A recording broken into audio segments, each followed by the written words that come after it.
அனைவருக்கும் வணக்கம் நண்பர்களே. இந்த பதிவில் என்ன தகவல் பார்க்க போகின்றோம் என்றால், நமது கும்பம் ராசி பூரட்டாதி நட்சத்திரம் நண்பர்களுக்கு கார்த்திகை மாதம் ராசி பலன் எப்படி இருக்கும் என்பதை பார்ப்போம். ராகு பகவான் தங்களது ராசியில் அமர்ந்து உள்ளார். முதல் வீட்டில் ராகு வாய்ப்புகள் மற்றும் சவால்களின் கலவையை கொண்டு சக்தி வாய்ந்த இடமாக இருக்கலாம். அதன் செல்வாக்கை புரிந்துகொண்டு அதன் ஆற்றலை நேர்மறையாக பயன்படுத்த நனவான முயற்சிகளை மேற்கொள்வதன் மூலம் தனிநபர்கள் நிறைவான மற்றும் வெற்றிகரமான வாழ்க்கையை நடத்த முடியும். ராகு உங்களுக்கு அளிக்கும் தனித்துவத்தை தழுவி நம்பிக்கையுடனும் சுய விழிப்புணர்வுடனும் உங்கள் பாதையில் செல்லுங்கள். ராகுவின் செல்வாக்கு தடைகளை முன்வைக்கும் அதே வேளையில் இது அசாதாரண சாதனைகள் மற்றும் தனிப்பட்ட வளர்ச்சிக்கான சாத்தியக்கூறுகளையும் வழங்குகிறது. அடித்தளமாக இருப்பதன் மூலமும் சமநிலையை தேடுவதன் மூலமும் மாற்றத்தை தழுவுவதன் மூலமும் நீங்கள் ராகுவின் சவால்களை பணக்கார மற்றும் அர்த்தமுள்ள வாழ்க்கை பயணத்திற்கான வாய்ப்புகளாக மாற்றலாம். 1ஆம் வீட்டில் ராகு இருந்தால் தனித்துவம், சுதந்திரம் மற்றும் வழக்கத்திற்கு மாறான நோக்கங்கள் ஆகியவற்றில் வலுவான விருப்பம் கொண்ட ஒரு நபரை குறிக்கலாம். அவர்கள் மற்றவர்களால் பார்க்கப்பட வேண்டும் என்ற வலுவான விருப்பத்தை வெளிப்படுத்தலாம். மேலும் பெரும்பாலும் வெளிப்படையாக பேசுவார்கள். இதனால் அவர்கள் தவறாக புரிந்து கொள்ளப்படவோ அல்லது விரோதப் போக்கையோ ஏற்படுத்தக்கூடும். இருப்பினும் இந்த நிலைப்பாடு அவர்களுக்கு கூர்மையான அறிவுத்திறன், படைப்பாற்றல் மற்றும் பல்வேறு துறைகளில் தங்கள் நேரத்தை விட முன்னேறும் திறனையும் அளிக்கும். கேது பகவான் உங்களது 7ஆம் வீடான மனைவி மற்றும் களஸ்திரஸ்தானத்தில் அமர்ந்து உள்ளார். கேது பூர்வீக மக்களின் வாழ்க்கையில் ஒரு மோசமான தாக்கத்தை ஏற்படுத்துகிறது. அது அதன் நேர்மறையான பக்கங்களையும் கொண்டுள்ளது. கேது என்பது பொருள்முதல்வாதம் மங்கத் தொடங்கும் புள்ளியாகும். மேலும் ஆன்மீகத்தின் மீதான ஆர்வம் வளரத் தொடங்குகிறது. எனவே கிரகம் தனிநபர்களின் வாழ்க்கையில் நேர்மறையான தாக்கத்தை ஏற்படுத்துகிறது. வேத ஜோதிடத்தின்படி 7வது வீட்டில் கேதுவுடன் இருக்கும் பூர்வீகவாசிகள் ஆன்மீகத்தில் அதிக ஆர்வத்தை வளர்த்துக் கொள்கிறார்கள். மேலும் அவர்கள் உலக ஆசைகளிலிருந்து விலகியதாக உணரலாம். இந்த கிரகம் பூர்வீக மக்களுக்கு ஞானத்தையும் செல்வத்தையும் வழங்கக்கூடும். 7ஆம் வீட்டில் கேதுவின் சொந்தக்காரர்கள் தங்கள் உறவுகளில் தன்னலமற்றவர்களாக இருக்கலாம் மற்றும் அவர்கள் தங்கள் வாழ்க்கை துணையுடன் உறுதியாக இருப்பார்கள். பூர்வீக ஜாதகத்தில் கேதுவின் நேர்மறையான விளைவு அவர்களின் வாழ்க்கையை மகிழ்ச்சியுடனும் நிரப்பக்கூடும். இந்த பூர்வீகவாசிகள் ஒரு கவர்ச்சியான வாழ்க்கையை வாழலாம் மற்றும் அவர்கள் தங்கள் உறவுகளில் ஆர்வமாக உள்ளனர். மறுபுறம் இந்த பூர்வீகவாசிகள் சிறிய விஷயங்களில் அதிகமாக வாதிடலாம் மற்றும் உறவுகளில் நம்பத்தகாத தரங்களைக் கொண்டிருக்கலாம். பரஸ்பர அனுதாபமும் பிணைப்பும் இல்லாததால் பூர்வீகவாசிகள் தங்கள் வாழ்க்கை துணையின் முன் தங்கள் உணர்ச்சிகளை வெளிப்படுத்த முடியாமல் போக வாய்ப்புள்ளது. இந்த முன்னேற்றங்கள் பூர்வீக குடிகளின் திருமண வாழ்க்கையை சீர்குலைக்கலாம். ஆனால் சரியான திருமண வைத்தியம் மூலம் அவற்றை தீர்க்க முடியும். 2ஆம் வீட்டில் சனி பகவான் இருந்தால் அது ஜாதகரின் குடும்பம், நிதி நிலைமை, பேச்சு மற்றும் கல்வி ஆகியவற்றில் சில முக்கியமான விளைவுகளையும் சில சவால்களையும் தரும். பொதுவாக இது செல்வத்தை ஈட்டுவதில் தாமதத்தையும் கடின உழைப்பையும் குறிக்கிறது. ஆனால் பொறுமை மற்றும் ஒழுக்கத்துடன் நிலையான செல்வத்தை அடைய முடியும். ஆரம்ப காலத்தில் நிதி நெருக்கடிகள் அல்லது பண பற்றாக்குறை இருக்கலாம். ஆனால் நீங்கள் கடின உழைப்பு மற்றும் சிக்கன நடவடிக்கைகளால் பிற்காலத்தில் நல்ல செல்வத்தை சேர்க்க முடியும். நிதி விஷயங்களில் மிகுந்த ஒழுக்கமும் நடைமுறை அணுகுமுறையும் இருக்கும். குடும்ப உறவுகளில் கருத்து வேறுபாடுகள் அல்லது பிரிவுகள் ஏற்படலாம். குடும்பச் சூழல் மிகவும் கண்டிப்பானதாகவும் கட்டுப்பாடுகள் நிறைந்ததாகவும் இருக்கலாம். பெற்றோருடன், குறிப்பாக தந்தையுடன் உறவுகள் சுமூகமாக இருக்காது. குடும்பப் பொறுப்புகளைச் சுமப்பது ஒரு சுமையாக உணரப்படலாம். நீங்கள் குறைவாக பேசக்கூடியவராகவும் ரிசர்வ்ட் ஆகவும் இருப்பார். பேச்சு கடுமையானதாகவோ அல்லது நேரடியானதாகவோ இருக்கலாம். இது சில சமயங்களில் மற்றவர்களை புண்படுத்தலாம். காலப்போக்கில் இவர்களின் பேச்சு முதிர்ச்சியடைந்து தத்துவார்த்தமான ஆலோசனைகளை வழங்கும் திறனை பெறுவார்கள். ஆரம்பக் கல்வியில் தடைகள் அல்லது தாமதங்கள் ஏற்படலாம். ஆனால் நீங்கள் அறிவார்ந்தவராகவும் எந்தத் துறையிலும் ஆழமான அறிவை பெறக்கூடியவராகவும் இருப்பார். கண் தொடர்பான பிரச்சினைகள், குறிப்பாக வலது கண்ணில், ஏற்பட வாய்ப்புள்ளது. பலர் தங்கள் சொந்த ஊரை விட்டு வெகுதூரம் சென்று அயல்நாடுகளில் வேலை செய்து செல்வம் ஈட்டுவார்கள். சனி பகவானின் பார்வை 8ஆம் வீட்டில் விழுவதால் இது ஜாதகருக்கு நீண்ட ஆயுளை கொடுக்கும். 5ஆம் வீட்டில் குரு பகவான் இருப்பது ஒரு மிகச்சிறந்த அதிர்ஷ்டகரமான அமைப்பாகும். 5ஆம் இடம் என்பது பூர்வ புண்ணிய ஸ்தானம், புத்திரஸ்தானம், அறிவு, அதிர்ஷ்டம், கலைகள் மற்றும் குலதெய்வ அருளைக் குறிக்கும் இடமாகும். இங்கு சுபக்கிரகமான குரு அமர்வது பல நன்மைகளை தரும். நீங்கள் மிகுந்த அதிர்ஷ்டசாலியாக இருப்பார். சமூகத்தில் நல்ல பெயரும் புகழும் உண்டாகும். நீங்கள் சிறந்த அறிவாற்றல் கொண்டவராகவும் புத்திசாலியாகவும் இருப்பார். உயர்கல்வியில் சிறந்து விளங்குவார். மேலும் பல துறைகளைப் பற்றிய அறிவை பெற்றிருப்பார். இந்த இடம் புத்திரஸ்தானம் என்பதால் குரு இங்கு இருப்பது பொதுவாக நல்ல குழந்தை பேற்றை குறிக்கும். குழந்தைகள் அறிவார்ந்தவர்களாகவும் கீழ்ப்படிபவர்களாகவும் இருப்பார்கள்.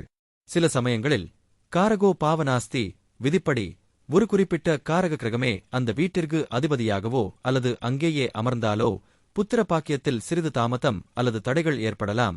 ஆனால் 5ஆம் அதிபதி பலமாக இருந்தால் இந்த பிரச்சினைக்கு இடமில்லை. இது பூர்வ புண்ணிய ஸ்தானம் என்பதால் முற்பிறவியில் செய்த நன்மைகளின் பலனாக இந்த பிறவியில் நல்ல யோகங்களை அனுபவிப்பார்கள். குலதெய்வத்தின் அனுகிரகம் இவர்களுக்கு உண்டு. நீங்கள் நிரந்தரமான செல்வம் உடையவராக இருப்பார். குடும்பத்தை நேசிப்பவராகவும் குடும்ப உறுப்பினர்கள் வளமான வாழ்க்கை வாழ்பவர்களாகவும் இருப்பார்கள். கலைகளில் ஆர்வம் இருக்கும். மேலும் படைப்புத் திறன்கள் அதிகமாக இருக்கும். நல்ல பேச்சாளராகவும் அறிவார்ந்த ஆலோசனைகளை வழங்குபவராகவும் இருப்பார்.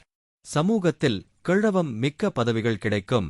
சில சமயங்களில் வயிற்றுத் தொல்லைகள் அல்லது குடல் தொடர்பான பிரச்சினைகள் ஏற்பட வாய்ப்புள்ளது. புதன் பகவான் உங்களது 9ஆம் வீடான பாக்கிய மற்றும் தந்தை ஸ்தானத்தில் அமர்ந்து உள்ளார். 9வது வீட்டில் இருக்கும் புதன் பொதுவாக கற்றல், தத்துவ நோக்கங்கள், பயணம் மற்றும் தகவல் தொடர்பு திறன் ஆகியவற்றில் ஒரு வலுவான சாய்வை குறிக்கிறது. பெரும்பாலும் ஆர்வமுள்ள மனம், உயர்கல்வி மீதான காதல் மற்றும் பிறருடன் அறிவை பகிர்ந்து கொள்ளும் இயல்பான திறன் கொண்ட ஒரு நபருக்கு வழிவகுக்கிறது. இருப்பினும் குறிப்பிட்ட விளக்கங்கள் அம்சங்கள் மற்றும் ஒட்டுமொத்த விளக்கப்படத்தை பொறுத்து மாறுபடும். 9வது வீட்டில் புதனின் முக்கிய பண்புகள்: அறிவுசார் ஆர்வம், பல்வேறு தத்துவங்கள், மதங்கள் மற்றும் கலாச்சாரங்களை ஆராய்வதற்கான வலுவான ஆசை, பெரும்பாலும் ஆழ்ந்த ஆய்வு மற்றும் ஆராய்ச்சிக்கு வழிவகுக்கும். சிறந்த தகவல் தொடர்பு திறன், கருத்துக்களை தெளிவாக வெளிப்படுத்தும் இயல்பான திறமை அவர்களை நல்ல ஆசிரியர்கள், எழுத்தாளர்கள் அல்லது பொதுப் பேச்சாளர்களாக மாற்றும். பயண ஆர்வம், புதிய இடங்களை ஆராய்வதிலும் பல்வேறு கலாச்சாரங்களை அனுபவிப்பதிலும் உள்ள காதல் அடிக்கடி பயணத்திற்கு வழிவகுக்கும். பொருந்தக்கூடிய தன்மை, ஒரு நெகிழ்வான மனநிலை, புதிய சூழல்கள் மற்றும் முன்னோக்குகளை எளிதில் சரிசெய்ய அனுமதிக்கிறது. ஆன்மீக நாட்டம், ஆன்மீகத்தில் ஆர்வம் மற்றும் வாழ்க்கையில் ஆழமான அர்த்தத்தை தேடுதல். சாத்தியமான சவால்கள்: அதிக சிந்தனை, பகுப்பாய்வுத் தன்மை சில சமயங்களில் அதிகமாக சிந்திக்கவும் முடிவெடுக்க முடியாத நிலைக்கும் வழிவகுக்கும். கவனச்சிதறல், பரந்த ஆர்வங்கள் காரணமாக ஒரு தலைப்பிலிருந்து மற்றொரு தலைப்பிற்கு தாவுவதற்கான போக்கு. மேலோட்டமான அறிவு, ஆழமான புரிதல் இல்லாமல் பல்வேறு துறைகளில் மேற்பரப்பு அளவிலான அறிவை மட்டுமே பெறுவது ஆபத்து. தற்பொழுது சுக்கிர பகவான் உங்களது 9ஆம் வீடான தந்தை மற்றும் பாக்கியஸ்தானத்தில் அமர்ந்து உள்ளார். ஜாதகத்தில் 9ஆம் வீட்டில் உள்ள சுக்கிரன் இந்த பூர்வீக நபர்களை ஒரு காதலனாக அல்லது வாழ்க்கை துணையாக காணச் செய்கிறார். அவர் அவர்களின் நல்ல குணங்களை மேம்படுத்துகிறார் மற்றும் அவர்களின் குறைபாடுகளை ஏற்றுக்கொள்கிறார். 9ஆம் வீட்டில் சுக்கிரன் இருக்கும் பூர்வீகவாசிகள் ஒருவரை ஆழமாக நேசிக்கவும் பதிலுக்கு ஆழமாக நேசிக்கப்படவும் பயப்படக்கூடாது. அவர்கள் ஒருவருடன் இருந்தால் அவர்கள் தங்கள் வாழ்க்கையை முழுவதுமாக மாற்ற வேண்டும் என்று அர்த்தமல்ல. இந்த பூர்வீகவாசிகள் தாங்கள் செய்து வந்த காரியங்களை தொடர்ந்து செய்யலாம். இந்த பூர்வீகவாசிகள் நீண்ட தூர உறவுகளை பேணுவதில் வல்லவர்கள். அவர்கள் சாகச ஆர்வமும் கொண்டவர்கள் மற்றும் உலகின் பல்வேறு பகுதிகளை ஆராய்கின்றனர். இருப்பினும் அவர்கள் தங்கள் சாகச உணர்வை வெகுதூரம் கொண்டு செல்லக்கூடாது. இதிலும் எல்லை மீறிப் போவது நல்லதல்ல. 9வது வீட்டில் சுக்கிரனின் எரிப்பு உங்கள் உண்மையான திறமை மற்றும் திறனைக் கண்டறிய கடினமாக போராடும். நீங்கள் நண்பர்களால் அல்லது உறவில் உங்கள் துணையால் முதுகில் குத்தப்படலாம். உங்கள் அனுபவம் உங்கள் பிணைப்பை தூண்டி கெடுக்கும் என்பதால் நீங்கள் உறவுகளில் நம்பிக்கை சிக்கல்களை சந்திக்க நேரிடலாம். தொழில்முறை அரங்கில் வளர்ச்சி, முன்னேற்றம், வெற்றி மற்றும் நிதி செழிப்பு ஆகியவற்றை அடைய அதிக கவனம் மற்றும் திட்டமிடல் தேவைப்படும். தற்பொழுது சூரிய பகவான் உங்களது 10ஆம் வீடான தொழில் மற்றும் கர்மாஸ்தானத்தில் அமர்ந்து உள்ளார். நீங்கள் எவ்வளவு எதிர்ப்புகளை சந்தித்தாலும் எதிர்மறையை மறைக்கும் சக்தியை சூரியன் உங்களுக்கு வழங்குவார். நீங்கள் வெற்றியடைய மகத்தான மன உறுதியும் கொண்டிருப்பீர்கள். உங்கள் ஈகோ சமநிலையில் இருக்கும். உங்கள் கீழ் பணிபுரிபவர்களுடன் இணக்கமாக செயல்பட்டு உங்களை வெற்றிகரமான தலைவராக்குவீர்கள். தொழில்முறை இலக்குகளை அடைய உங்கள் தந்தை உங்களுக்கு ஆதரவளிப்பார். எந்தவொரு துறையிலும், குறிப்பாக வணிகம், அதிகாரத்துவம், அரசாங்க வேலைகள், தொலைக்காட்சி, படைப்பாற்றல் மற்றும் பொழுதுபோக்குத்துறை, கணினிகள், மருத்துவத்துறை, மேலாண்மை மற்றும் அரசியல் ஆகியவற்றில் நீங்கள் பிரகாசமான வாழ்க்கையை பெறலாம். 10ஆம் வீட்டில் சூரியன் அதிகாரம், அரசு மற்றும் நிர்வாகப் பணி, சட்ட வழக்கறிஞர் மற்றும் சக்திவாய்ந்த அரசியல்வாதிகளை குறிக்கிறது. மற்றவர்களை அதிகாரபூர்வமாக கட்டுப்படுத்துவதன் மூலம் வெளி உலகிற்கு நீங்கள் உங்களை வெளிப்படுத்தும் விதத்தை சூரியன் பிரதிபலிக்கிறது. சூரியன் வெப்பமாகவும் பிரகாசமாகவும் இருக்கும்போது 10ஆம் வீட்டில் சூரியன் நண்பர்களை குறிக்கிறது. உங்கள் உலகம் பணியிடத்தில் நாடகத்தை சுற்றி வருகிறது.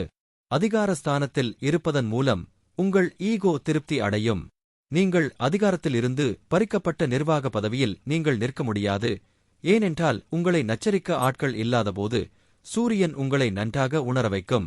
நீங்கள் தவறு செய்தாலும் உங்கள் தவறை சுட்டிக்காட்ட யாரும் இல்லை என்றாலும் சூரியன் உங்களுக்கு வசதியாக இருக்கும். 10ஆம் வீடு சூரியனின் பகை கிரகமான சனியின் இயற்கையான குறியீடாகும். எனவே சூரியன் தனது அகங்காரத்தையும் பெருமையையும் இயற்கையான தலைமைகள் மூலம் காட்ட விரும்பினாலும் உங்கள் ஆற்றலை கீழே இழுக்க நீங்கள் நிறைய எதிர்ப்பை சந்திக்க நேரிடும். இருப்பினும் இது ஒரு விளையாட்டு வீரர் மற்றும் ஒரு சிப்பாயின் வீடு. இது அனைத்து தடைகளையும் சமாளிக்கும் மற்றும் உங்கள் இலக்குகளை அடைவதற்கான பாதையை வகுக்கும் உள் வலிமையை உங்களுக்கு வழங்கும். 10ஆம் வீட்டில் செவ்வாய் இருந்தால் அது பொதுவாக ஒருவரின் தொழில் மற்றும் பொது வாழ்க்கையில் ஒரு வலுவான உந்துதலையும் லட்சியத்தையும் குறிக்கிறது. இந்த நிலைப்பாடு வெற்றி மற்றும் அங்கீகாரத்தை அடைவதில் கவனம் செலுத்தும் தொழில்முறை முயற்சிகளுக்கு ஒரு துடிப்பான மற்றும் உறுதியான அணுகுமுறையை குறிக்கிறது. கர்ம பாவம் என்றும் அழைக்கப்படும் 10ஆம் வீடு ஒருவரின் தொழில், பொது பிம்பம் மற்றும் சமூக அந்தஸ்துடன் தொடர்புடையது. செவ்வாய் இங்கே இந்த பகுதிகளை பெருக்கி தனிநபரை லட்சியமாகவும் உறுதியுடனும் அவர்களின் தொழில்முறை இலக்குகளை அடைவதில் கவனம் செலுத்தவும் செய்கிறது. செவ்வாய் என்பது ஆற்றல், செயல் மற்றும் உறுதியுடன் தொடர்புடைய ஒரு உமிழும் கிரகம். 10ஆம் வீட்டில் செவ்வாய் இருக்கும்போது அது தனிநபரை ஒரு இயற்கையான தலைவராகவும் பொறுப்பேற்று விஷயங்களைச் செய்ய பயப்படாத ஒருவராகவும் மாற்றும். 10ஆம் வீட்டில் செவ்வாய் வெற்றியை கொண்டுவர முடியும் என்றாலும் அது சவால்களுக்கும் வழிவகுக்கும். தனிநபர் அதிகப்படியான ஆக்ரோஷமானவராகவோ அல்லது கோருபவராகவோ கருதப்படலாம். இது மேலதிகாரிகள் அல்லது சக ஊழியர்களுடன் மோதலை ஏற்படுத்தும்.